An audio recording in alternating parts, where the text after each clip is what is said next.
নমস্কার বন্ধুরা, সঞ্চয়িতার ছোট্ট রান্নাঘরে আপনাদের সকলকে স্বাগত।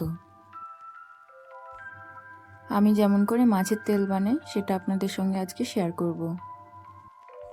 মাছের তেলটাকে খুব ভালো করে ধুয়ে পরিষ্কার করে রেখে দিয়েছি। মাছের তেলটা বানাতে গেলে এখানে একটু পেঁয়াজ বেশি লাগবে। আমি এখানে অনেকটা পেঁয়াজ কেটে নিয়েছি। তেলটা গরম হয়ে গেলে সব পেঁয়াজগুলো তেলের মধ্যে দিয়ে দেবো। পেঁয়াজটাকে 2-3 মিনিট মতো একটু ভেজে নেব। এরপর মাছের তেলটাকে দিয়ে দেবো।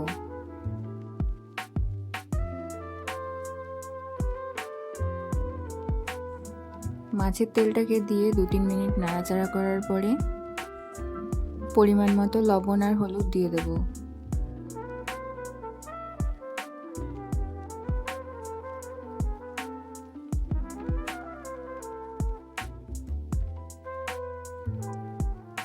লবণ হলুদ দেওয়ার সাথে সাথে 4-5টা কাঁচা লঙ্কাও দিয়ে দেব।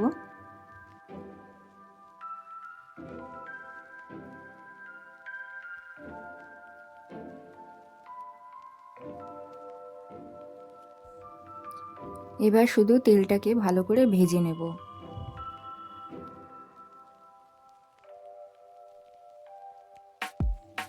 খুব ভালো করে তেলটাকে ভেজে নিলেই রেডি হয়ে যাবে মাছের তেল।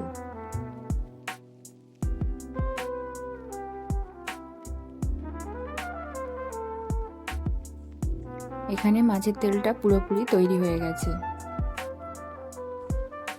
মাছের তেলের রেসিপিটা কেমন লাগলো অবশ্যই কমেন্ট করে জানাবেন।